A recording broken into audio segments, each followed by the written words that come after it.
When we think about the work of the Lord, we know that the time is short and there's a lot to be done. Kung maghuna-huna ta mahitungod sa buluhaton sa Ginoo kay balot nga daghan kayo ang angay buhaton unya mubo na lang ang The panahon. question is, who is going to do it and how are we going to do it? Ang pangutana unsaon nato paghimo niini o kanusa nato ni siya buhaton.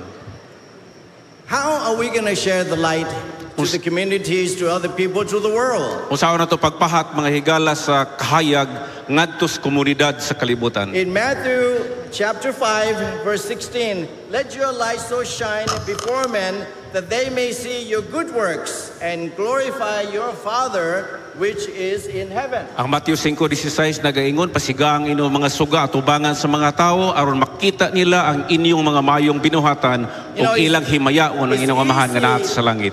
It's easy to say that, oh yeah, just be the light to the community. Sayon kay pagsulti nga, kita ang kahayag ngadto sa komunidad. But what about those whom we don't know? Apan unsa man, kumusta man katong wa ta kaila?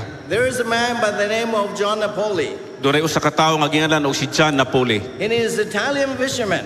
Usa siya ka mayo kayo nga instrumentalist. Fisherman.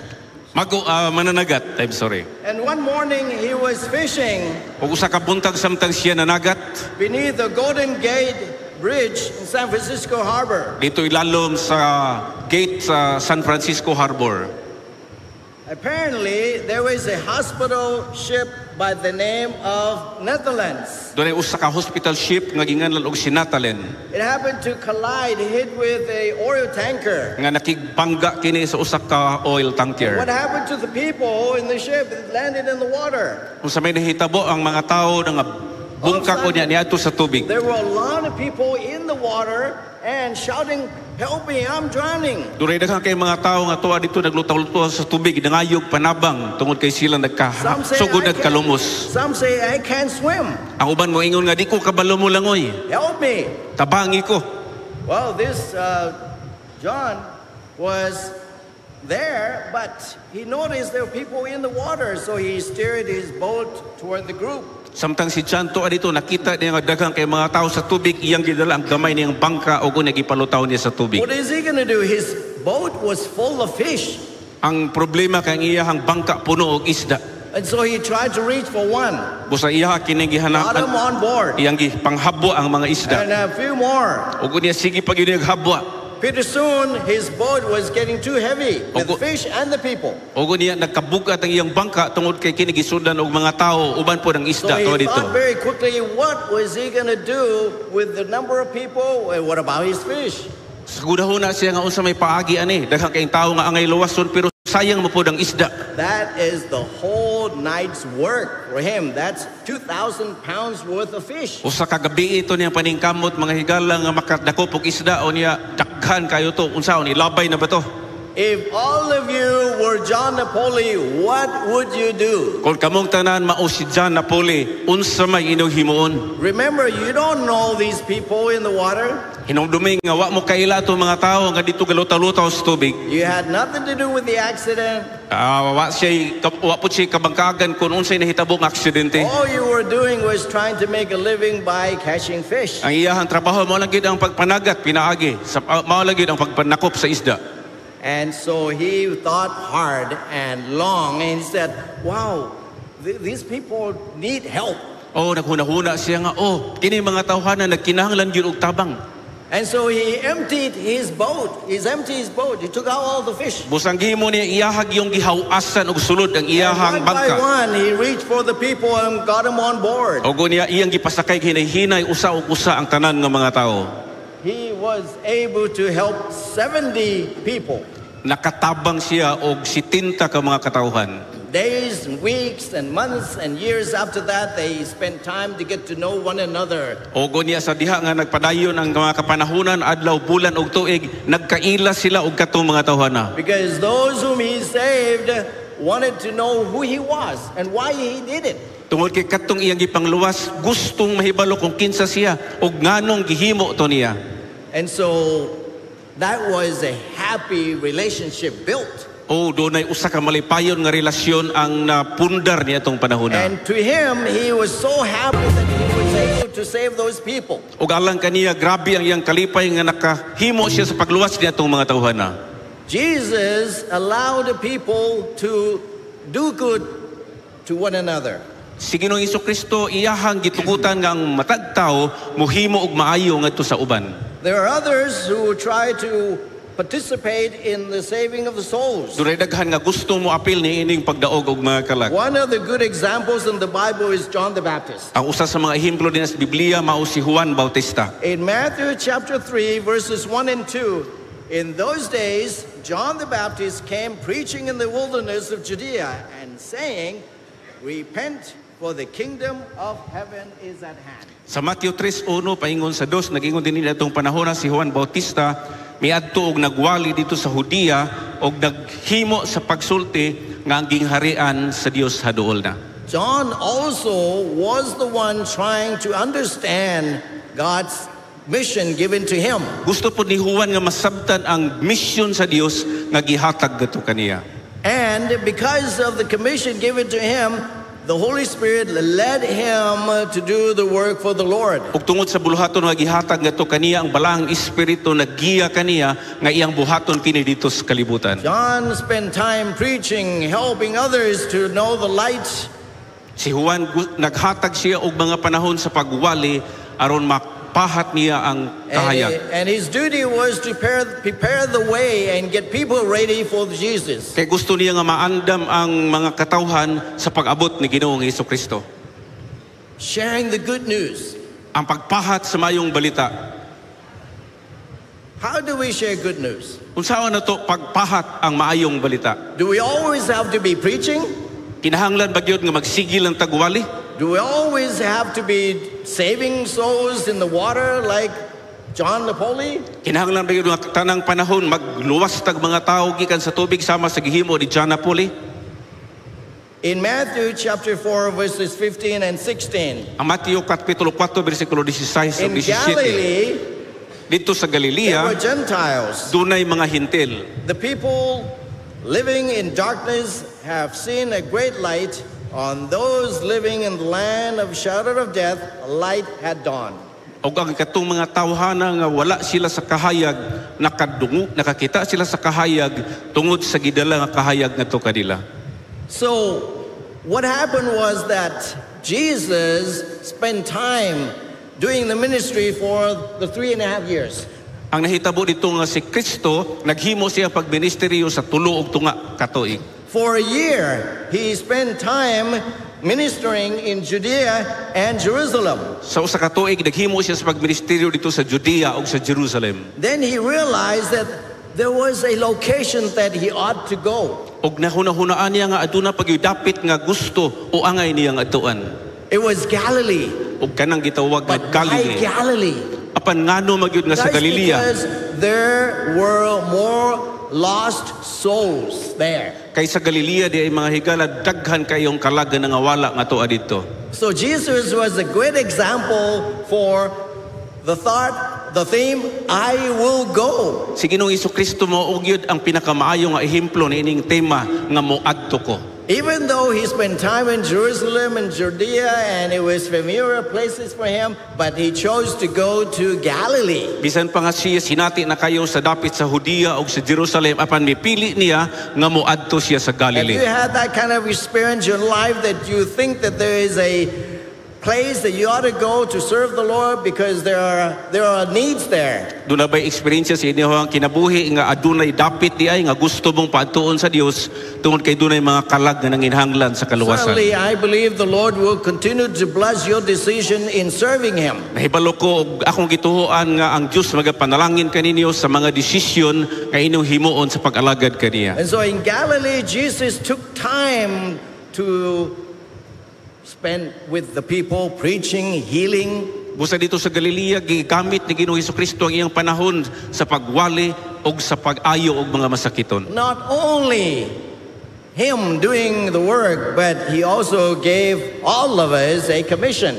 Dili lang kay siya ra ang mubuhat sa buluhaton, apan gihatag niya kanato ang maong katungod sa paghimo sa And ingon. I'm sure you're familiar with Matthew 28:18 to 20. Okay, balo ko nga kamo sinati kayo nining Mateo kapitulo 28, 18 paingon sa 20. Then Jesus came to them and said, "All authority in heaven and on earth has been given to me. Og si Jesus miingon kanila nga ang otoridad sa langit gihatag kining tanan nganhi kanako. Therefore, go and make disciples of all nations, Busa panglakaw kamo og paghimog tinun-an sa tibuok kanasuran.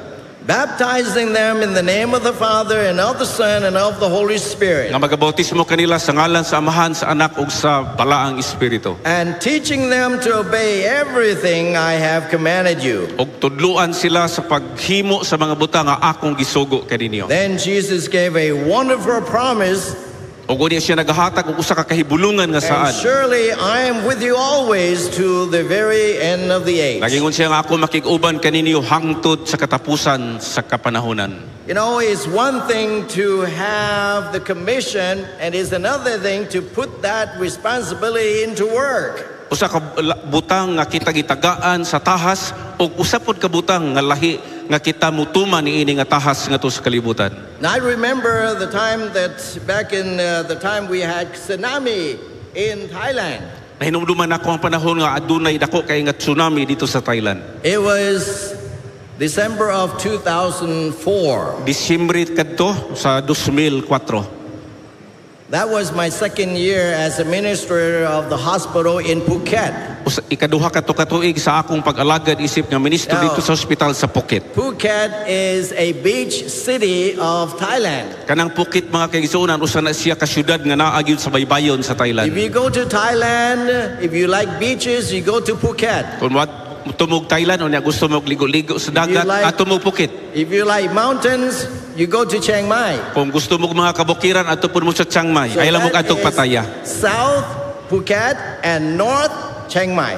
Ang nahitabo ang dina sa habagatan na dinha ang Phuket og dito sa amihanan to dito ang Chiang Mai. So after returning from a degree for hospital management, I went to Phuket to run a hospital. Igo lang yung kunahuman sa ako ang degree sa hospital management, dito na yung ko gibutang sa Phuket aron ako'y magdumala sa hospital. And then tsunami hit in December of 2004. O niya ang tsunami, niabot niya ng Disyembre 4, 2004. It was very, very unusual experience for a lot of people there because it never happened in Thailand before. Grabe kang ngilngig nga experience makaigsunan tungod kay wa pag ito nahitabo sa Thailand sukad. On Sunday morning, Domingo sa buntag, people noticed the water receding. The water just basically, the shore became larger and larger. nabantayan sa mga tao nga ang maong tubig hinsibog siya paingon ngadto sa laut. The water receded way back. You can see fish jumping everywhere. Nibalik na to ang tubig paingon sa laut ug unya ang mga isda naglutaw-lutaw bisag And asa so lang. those who were by the shore were excited. Oh, they went around and caught fish. Busa katong mga tao nga dito sa baybayon, sa ilang ka-excited ngadto sila dito padulong Then aron the manakop water og isda. came back. Og di kalit balik ang tubig. Oh, they were surprised. Wow, the water is back. Kuyawan sila nganong nibalik ang tubig. Then it receded again. Og unya nihiyak na po ang dagat paingon dito. But by that time, Apanian ang panahon na when it came back, it was 10 meters high. pagbalik sa mao nga tubig 10 metros ang gihabugon. So when it hit the shore, Busa sa diha nga kining tubig ni bangga nga tos it baybayon, was so powerful. perting kusuga sa mao nga tubig. Houses were taken out. Ang linibo ang nadala sa mao nga tubig. 10-wheel trucks were placed on top of the roof. Mga tin-wheelers nga mga dagko nga truck gibutang dito sa atop sa mga balay. So many people lost their lives. Daghan kayo ang nangamatay. We were there Dito gyud mi trying to help the people among gisoyan og tabang ang mga tao who were hit. nga na biktima sa tsunami. And some families with 20, let's say some families with 20 people, they lost 19, only one left. So dunay usa ka panimalay nga dunay 20 ka tawo, usa ra gyud ang buhi na bilin. So many people were homeless. Daghang kay mga tawo nga nawad-an og mga panimalay. And the whole Phuket basically stopped functioning. Og ang tibuok nga Phuket halos dili na makafunction sa ilang Many ekonomiya. tourists were trapped in the water and they lost their lives. Daghan po mga turista nga dito, basig na Pilipino ang nangamatay. For the next 3 years, Mission Hospital and ADRA did the work in helping the people. Yan ang nagsunod nga tulo ka mga katuigan, ang Mission Hospital sa Phuket, mayroon man ang ADRA hingtabang sa mga tao. We had a group of counselors for children in the schools. Daghan mig mga counselors nga among gibutang dito sa We had eskwelahan alang sa mga counselor bata. for adults. Dunay mga nagtambag nga to sa We mga had a hamtong na. medical outreach program to help people. Dunay daghan nga mga medical outreach program para sa mga tao. So can you imagine for the 3-year period we did running back and forth every single day helping people. Busa inyong imagine makaisunan nga ninang tulo ka tuig, grabe namong lakaw-lakaw dagan aron sa pagtabang sa mga Because tao. we believe that we could help the community, so we did the work. Tungod kay among gituhuan nga among yung tabangan ang komunidad, mao na nga among gibuhat kadto. We put our effort into work, the Lord blessed the effort. Ug diya sa diha nga kami mibuhat, ang Dios nagapanalangin sa mao nga buhat nga among gihimo. In Desire of Ages, pages 296 and 297, Sa libro nga Desire of Ages, pages 296 and 297. God's willingness to manifest His power.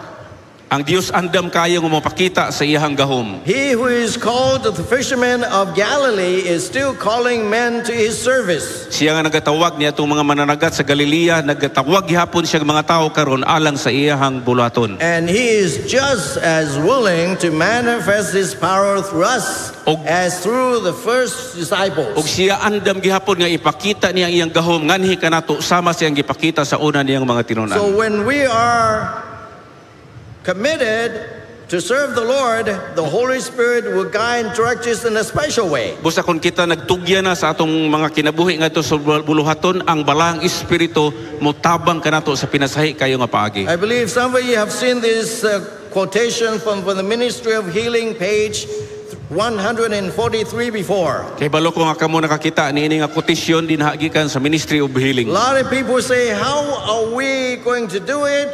And how can we do it in such a way that we will be successful? Ang mga tao magaingon nga unsaon man nato pagbuhat nining buluhaton nga gibilin sa Dios aron na kini mahimong magmalampuson. Here is a good formula. Ni aragyod ang atong formula. Christ's method alone. Ang metodo lang gyud ni Ginoong Hesukristo. Christ's method alone will give true success in reaching the people. Mao kini ang maghatag og tinuod nga kalampusan sa pagkabot sa mga tao. The Savior mingled with men as one who desired their good. Ang manluluwas nakigsagol sa mga tao ingon nga usa nga gusto nga masayod sa ilang He kinahanglanon. showed His sympathy for them, Iyang gipakita ang iyahang pagsimpatiya kanila. ministered to their needs, Og unya iyahang gitubag ang ilang panginahanglanon. and won their confidence. Og sa diha og iyang daog ang ilang kumpiyansa. Then He bade them follow me. Og dayon miingon siya, sumunod kamo kanako. You know, we have 4 countries in Southeastern Asia Union Mission. Dunay upat ka mga nasod sa among union sa Southeastern Union Asia We Mission. have Thailand, Na dito ang Thailand, Laos, Laos, Cambodia, Cambodia, Vietnam. og Vietnam. Primarily, these countries there is Buddhism. Kasagaran gyud nga relihiyon niini nga mga nasod ang relihiyon nga Buddhism. Buddhism is very, very strong in these countries. Niini nga mga nasod grabe ka kusog ang Buddhism. A few years ago, we had some members in Laos. Nientong pipila ka mga tuig doon na tayo mga membro din sa Laos. And in a particular village, some of the members were facing difficult situation. Niyan ang usa ka balangay ang kini nga mga membro nagatubang og lisod kay nga kahimtang. And so the leaders of the village came to our church members saying that, well, we want you to get out of the village. Ang mga pangulo ni atong mga balangay miadto sa atong mga sakop sa simbahan og niingon nga pamahawa mo niini nga barangay. You're Seventh-day Adventist Christians. We believe that you're different from our religion. We're Buddhists. Kamo nga mga Adventista, mga Kristohanon, lahi gid mo sa among relihiyon, kami mga we Buddhist. want you to move out. Gusto na mo nga mamahawa mo We dinhi. don't like to have you with us anymore. Di mi ganahan nga naa mo makig-uban namo. But in case you're willing to give up your religion, then you can stay. Pero kung gusto ninyo unya biyaan ninyo inyong relihiyon, pwede ra mo nga magpabilin. Wow, that was a big problem. Dako kay nga Where problema. would they go? Asa man sila moadto? And so they let the news out and asked people to pray for them. Busa ilaha gipahibalo ang mga A kaigsuonan lot dito of og people nagsugod were ang pagampo praying alang for the kanila. church members in the villages. Sa diha nga nagampo ang mga kaigsuonan alang niadto mga tawhana dito Number sa one, baong they didn't want to balangay. move out. Dunay usa nga gusto na o andam nga mo lakaw. Number two, they didn't want to give up their faith in Jesus. Ang ikado ang dili sila nga gusto nga biyaan nila ilang pagtuo kang Kristo. So many people pray for them and they themselves prayed. Daghang kay mga tao nga nagampo alang kanila og sila mismo nagampo usab. How to reach the community. Kung saon nila pag And so they abot sa ilang komunidad. put an effort to work with the community, doing good, visited them, talking with them, have medical missionary work with them. Kung ang gihimo nila dito, ilahang gisilbihan ang ilang komunidad, naghimo sila mga medical missionary work, ilang gitabangan ang komunidad. After quite some time, they could see the difference. Og pipila ka mga panahon ng miagi, nakita nila ang kalainan. And of course, you know, the persecution stopped and many people were more friendly. Nihunong na ang sakit kanila og unya ang ilang mga silingan na himong mahigalaon ang ato kanila. Because of the prayers of those believers and their faith in God, things change. Tungod sa pagampo sa mga kaigsunan ug ang ilang pagtuo nga hugot ngadto sa Ginoo mao'y nahimong hinungdan sa kausaban. At the end of the year, we had so many more people baptized. O pagkatapos nila maong tuig, daghan kayo ang nabautismohan niadto nga dapit. Usually we only had about 200 people baptized, but that year we had 500 people baptized. Kasagaran ang among bautismo dito naaragyo sa 200 pero kadtong tuiga nakabautismo kami We praise the 500. Lord for the souls. Among gidayeg ang Ginoo tungod sa mga kalat. So when everybody got together to pray and work for the Lord will bless. Kung ang mga tao magaampo ug unya magtinabangay alang sa buluhaton sa Ginoo ang iyang buhat mapanalanginan. As you're aware of the fact that the church is trying to get people to do total member involvement. O ang atong buluhaton sa iglesia mao nga ato yung ipadasig nga daghan ang mga tao nga mulambigit In sa the buluhaton. end is total member involvement and total church. O ang atong kulaboton nga ang tibuok yung iglesia mahimong kabahin sa pagdaog ug mga Total kalat. pastor involvement. Daghan ang tanan ng mga pastor mo lambigit usab. In other words, to be successful, we have to have churches in mission, in conference or union to participate. Sa lain nga pagkasulti aron nga kita magbalampuson kinahanglan nga ang union, ang simbahan ug ang mga misyon mo apil gyud sa buhat. Getting involved is so important. Ang pag-apil maoy usa ka importante You know, kayo. it's so comfortable to say, well, you know, other people are coming up to sing, let them sing, we just enjoy. O usahay ganahan kay ta nga ang uban lay mo kanta. Sige pakantahan lang to sila na maminaw ra ta ganahan ta. When we have the talents, the Lord will bless the usage of our talents for His glory. Kung naata dinhay mga talento, panalanginan kani sa Ginoo alang sa paghimaya kaniya.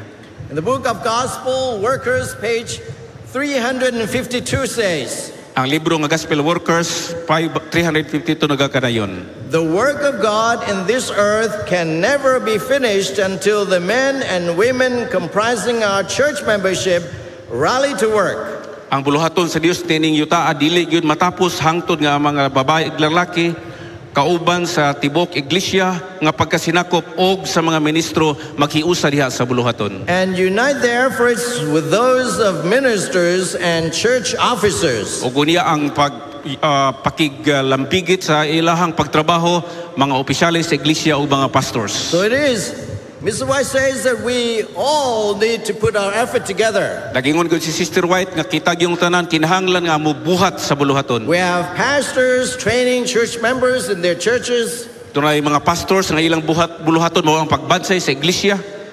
Just a day or two ago, we heard that when the person is newly baptized, the best thing is for them to work. Nadunggan nato nito miagi nga mga adlaw nga kung ang mabautismuhan na gani ang tao, ang pinakamayong buluhaton niya, ang pinakamayong angay kaniya, ipabuhat na yun We're siya. not just to nurture them in their growth for Christ, but at the same time, we put them to work so that they will be stronger. Dili lang kay ato siyang amumahon, apan ang pagbutang kaniya sa buluhaton, makatabang nga siya mahimong himsog nga Kristohanon. And the best thing is to have a buddy system so that when they feel discouraged, they have someone to share their difficulties with, and that their faith will be strengthened. O ang pinakamayo nga butangan siya o kauban dito, kay in kaso nga maluya siya, magtinabangay sila o magdinasigay. Jesus gave an example of sending people out by two. Ang ehemplo ni Ginoong Jesucristo, iyang gipadala ang mga tao, duha kabuok. He also gave example of sending many people out to serve God. Naapoy daghan nga ehemplo nga siya nagpadala daghan kay nga mga tao aron sa pag-alagad sa Ginoo. And so this comment, the quotation from Mrs. White says that we all rally together and work for God. Usa kini nga quotation ni Sister White nag-ingon na kinahanglan kitagyong tanan ang muduyog alang sa buluhaton. Reaching people who believe differently from us is not always easy. Kanang atong kabuoton kini mga tao nga dili pareha nato og gihuna-huna o gituhuan, lisod na siya mga igsoon. Peter was the first apostle to proclaim salvation to the Gentiles. Si San Pedro mo ang usa sa mga una nga mga tinun-an nga nagwali kadto sa mga hintil. Earlier, I said that Jesus went from Judea, Jerusalem, and then he went to Galilee. Ganina niingon ko nga sige Ginoong Jesucristo dito siya sa Jerusalem, sa Judea, ug udi ani lahos siya ngadto sa Galilea. Because there were Gentiles there. Tungod kay dikhang kayong hintil sa Galilea. Peter also went to proclaim the gospel to the Gentiles. Si Pedro usab nagproklamar sa maayong balita ngadto sa mga hintil. Peter worked to bring about Inquinate Church, uniting Gentile converts. Ug uni ang gihimo ni San Pedro nga iyahang gihiusa ang mga nakabig hintil man o Hudyo. You know, in the book of Acts, chapter 10, talked about the experience of Cornelius. Kung imong basahon ang libro sa mga buhat, kapitulo 10, na din ang kasinatian kauban ni I'll Cornelio. say more about Cornelius in a minute. Atong hisgutan na si Cornelio taud-taud. Talked about Peter's experience. O kini naghisgot mahitungod sa kasinatian ni Pedro. Peter was traveling and then he got to Joppa. Sa diha nga siya nagbiyahe, hiabot siya dito sa Joppa. And it was about noontime, he went up to pray. Ug uni niya ng udto nga panahon misaka siya sa ato aron sa pagampo. But he got hungry. Apan gigutom siya. What happens? Unsay nahita Tried to mo? pray, but he got hungry. Nagampo siya o niya gigutom na hinuon. Pwede na lang magampo. Yeah, it was difficult to pray when you get hungry, right? Yeah, pahit kay na nga magampo gutomon man noon. And because your stomach is troubling you, you know, the noise in the stomach is bigger than noise in your head about praying. Ang iyahang istomago But Daguok na. Peter was caught in vision. apan niya tong panahon na ni abot ang pananaon kang Pedro. I don't know whether it was related to his hungry stomach or what, but there was a white piece of cloth coming down from heaven. Di lang ko kasiguro kung kato iyang pananaon, naabot to'y kalambigitan sa iyang tiyan nga naghilab na kayo, pero kita siya og habol nga gitunton gikan sa langit. There were animals, four-legged animals, and animals that he never thought that he could see. Daghang kayo mga mananap nga sulod sa habol, maginiwa na buslot. Mananap nga wa pa gina makiti ang They uban. all looked strange to him. Alang kaniya ka dili kasagaran ang talan-awon. There must be all the animals who are unclean. O kasagaran ra ba dito sa mga mananap dili makaon. And the voice said, "Get up, arise, and kill." O ang tingog nga nadungog niya naingon, bangon, pag-ihaw og kumaon. I can't eat that food. Ya, di ko pwede mo kaon kay nailibitiko diha. Lord, I can't eat that food. Ginoo, di ko pwede mo kaon. Anak Then kay he hugaw. came up and up, went up and come down. This happened 3 times. O niya gihaylo gid siya nga pakaonon og nahitabo kini tulo ka The higayon. voice said, well, basically, what I have clean, it's safe to eat. That's the message. Nagingon ang tingog nga ang tanan nga ako gihinluan, pwede na nakaonon. But when we read further in the Bible, in the chapter, we know that it's not about the food. Apan kun imo tan-awon ang baong kapitulo, ang pananawon dili ni mahitungod sa It's pagkaon. about reaching other people who were not, whom he was familiar with. They were not Jews. Ang boti pa sa puti ini nga kabuton ang tanan nga mga tao bisag dili sila mga Hudyo. You see, Peter's ministry was with the Jews. Kaya ang iyang pagministeryo sa wala pa na nahitabo, iyang gi-focus ngadto sa mga Hudyo.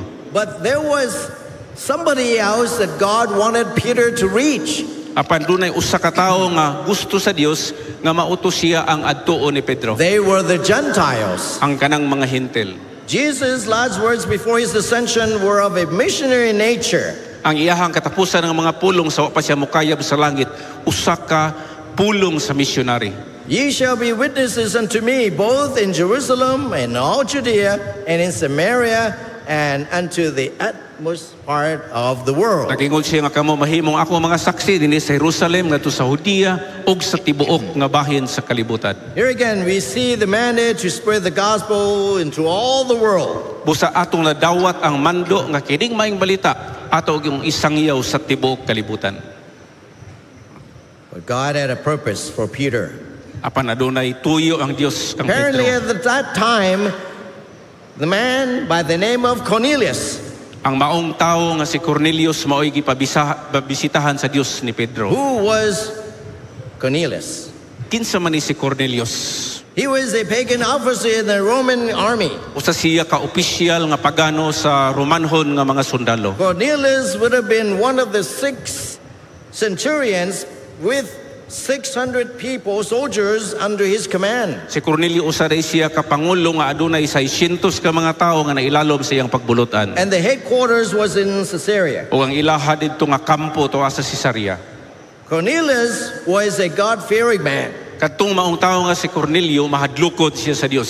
He enjoyed spiritual fellowship with his family. Daghang iyahang kalipay nga adunay espirituhanon nga panagtigom kaubad sa Pray panimalay. regularly. Siya nagaampo sa regular nga paagi. He was generous to the people. He gave money to help even the church. Manghihatagon siya nga to sa mga tao, naghatag siya kwarta bisan pa sa So iglesia. when he prayed to God, God heard his prayer. Busa sa diha nga siya nagaampo sa Dios, gidungog ang iyang pagampo. God said, I have heard your prayer. He sent angels to Cornelius. Nagingon ang manulunda nga ang Dios nagadungog sa imong pagampo, gisultian si Cornelius. When he sent angels to Cornelius, he spoke to Cornelius, but the angel did not preach to Cornelius. Sa diha nga nagpadala ang Dios ug manulunda nga to kang Cornelio, dili ang manulunda mo'y nagwali nga to kang Cornelio. Here's what Acts of the Apostles, page 133 says. Ang Acts of the Apostles, page 133 nagaingon. Believing in God as the creator of heaven and earth, Ang pagtuo sa Dios ingon nga maglalalang sa langit ug sa yuta. Cornelius revered him, Si Cornelio nagatahod kaniya, acknowledged his authority, giilan ang iyang otoridad and sought his counsel in all the affairs of his life. og iyahang gipangayo ang tambag sa Dios sa tibuok nga ginabuhimo niya sa iyang He kinabuhi. was faithful to Jehovah in his home life Siya matinud-anon kang Hiyuba sa iyang kinabuhi. and his official duties. O ang iyahang pinakadako nga buluhaton He had erected the altar of God in his home. sa iyang buluhat, sa iyang panimalay, doon na dito'y altar sa Dios. This is very interesting. Lamig nindot kay di siya nga bahin. For he dared not attempt to carry out his plans or to bear his responsibilities Tungod kay- without the help of God. Tungod kay dili niya gusto nga buhaton ang iyang mga responsibilidad o buluhaton nga walay tabang gikan sa Dios. So we can see that Cornelius was very faithful to the light that he has received. Busa atong mahibaw-an dinhi nga si Cornelius matinud-anon kaayo siya sa kahayag nga iyang nadawat. So he was praying to God. So sinag-ampo siya sa Dios. God sent an angel to him, Ang Dios nagpadalag manulunda but ngadto the kaniya. angel did not preach to him. Apan ang manulunda wala nagawali ngadto kang Cornelius. Then what happened? Unsa man dayon ang nahitabo? How was he going to get to know God? Giun sa niya pagkahibalo nga naay Dios. Well, was Peter. Oh, pinaagi kang Pedro. So you have Cornelius on this side, Peter on this side. Busa dinhi si Cornelio sa mao nga bahin, sa pikas putwa dito si Pedro. Peter was praying and the Lord spoke to him in vision, Si Pedro nagaampo og niya ang Dios na letting istorya him kaniya. know that he had to reach other people than Jews. Gipahibalo si Pedro nga kinahanglan iyang kabuton ang daghan mga tao dili lang kay Hudyo ra. Then you had Cornelius on one side praying to God. Og sa pikas po tuwa dito si Cornelio nagaampo pud ngadto sa Dios. And God heard his prayer. He sent angel to speak to him, Ug unya ang maong Dios nga ni tubag siyang pagampo nagpadalag manulunda ngadto kang Cornelio. telling him that he should go to see Peter. Gisultian siya nga kinahanglan makikita siya ni Pedro.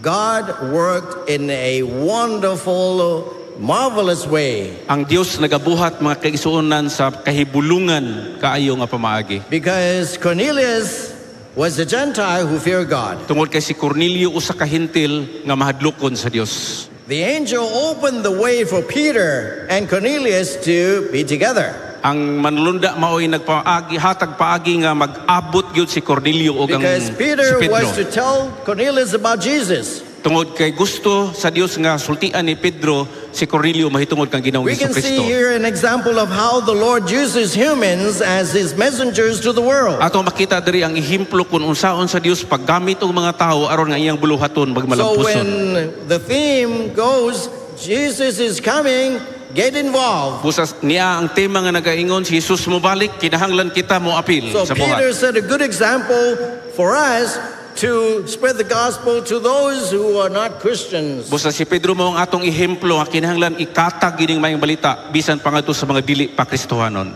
Cornelius' conversion and Peter's role in the witnessing task were so important for the mission of the church that Ang- God had communicated in a supernatural way. Ang gihimo ni San Pedro isip usa ka kabahin sa pagkakabig ni Cornelio mao ni ang pamaagi nga ang Dios magabuhat dinhi usab kanato.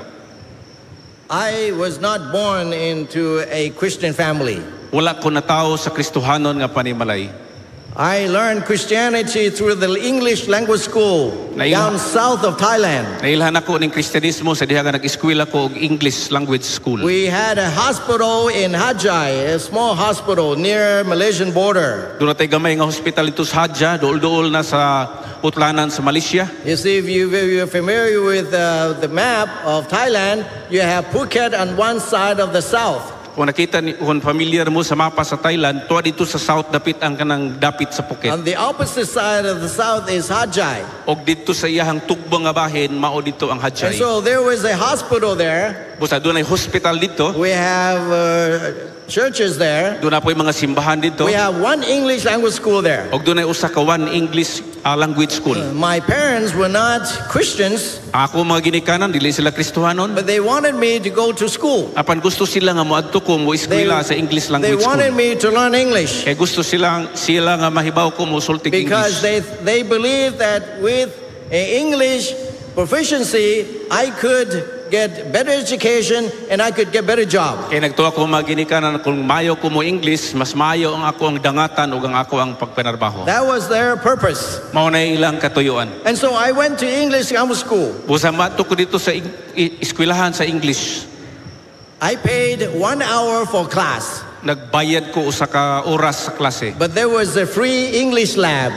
Apan doon na day way bayad nga There was a- English laboratory. There was another hour of a free Bible class. Doon ay usa ka oras pod nga pagtuon day sa I Biblia. remember my purpose was to learn English. Hinumdumi nga akong tuyo dito mao ang pagkat-on sa And so pinulungan nga I could English. get 1 hour of English class, Doon ay usa ka oras nga para sa English class. 1 hour to spend in the lab, Og doon na po'y usa ka oras nga dito ko sa laboratory. and 1 hour to be taught by the American English teachers again for the Bible.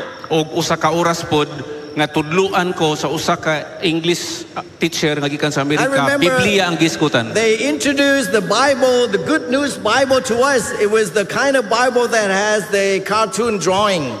Katong usa ka Biblia nga Good News Bible gi pakita nato katong na yung mga drawing nga murag karton. And so I really enjoy reading the Bible. Busa na giganahan ko sige basa sa Biblia. And so they kept working with me.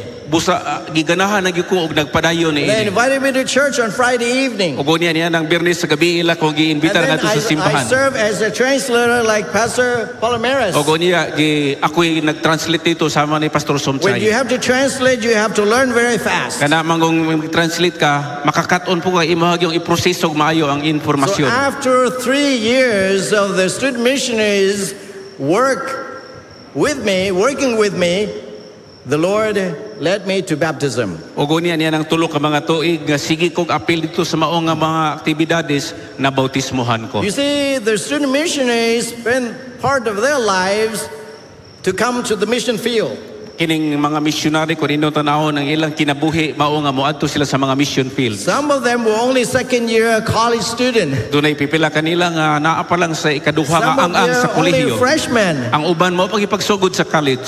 Some of them finished college, but they came to serve as missionaries. Doon na po uban nga mga missionaries nga human na sa college pero nibalik lang yun aron mo So alagad that's nga how I missionary. became a Christian.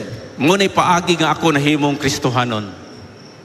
Then my sister became a Seventh Adventist Ug niya akong Christian. igsoong babae nahimo pong Adventista. Years later, my mother also became a Seventh Adventist Christian. Pipila ka tuig ang miagi ang ako na pong inahan mao'y nahimong All Adventista. because of someone taking the initiative to share the light of the love of the Lord with us. Kini nahitabo tungod kay dunay usa nga naningkamot nga ang gugma sa Dios mapahat ngadto kanamo. So each and every day, we can ask ourselves, as we receive rich blessings from the Lord, what are we going to do with the blessings and share the light with other Busa people? matag adlaw kinahanglan nga atong pangutanon ang Dios nga unsaon nato ni mga panalangin nga atong nadawat sa pagpahat ngadto sa ubang mga tawo.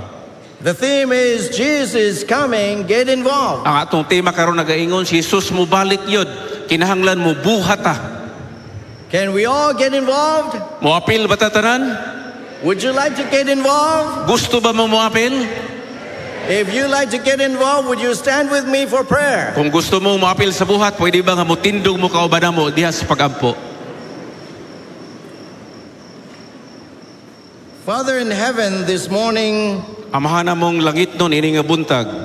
we are here early to start the day with you. Sayo kay mi dinhi aron makig-uban mi og sugdan kining adlaw kauban nimo. We are here early to worship you. Nining sayong buntag kami nagasimba kanimo. We're here to pray to you. Niya mi diri aron pagampo nganha kanimo. We recognize that the time of the end is near and Jesus is coming. Among giila nga duol na lang ang panahon ug mobalik na si Ginoong We pray, Hesukristo. Lord, that each day you will help us to get involved in saving souls. Nagampo mi Ginoo nga matag adlaw ibo ming tabangan nga mo apil na gyud mi o mulambigit sa buluhaton pagdaog og kalag.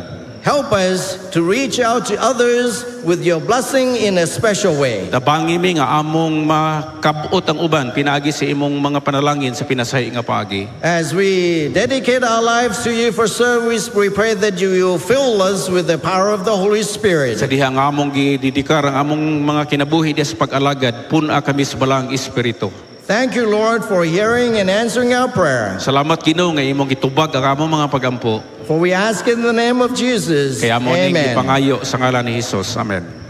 Thank you. Please be seated. Daghang salamat. Pwede na ta mo balik og lingkod.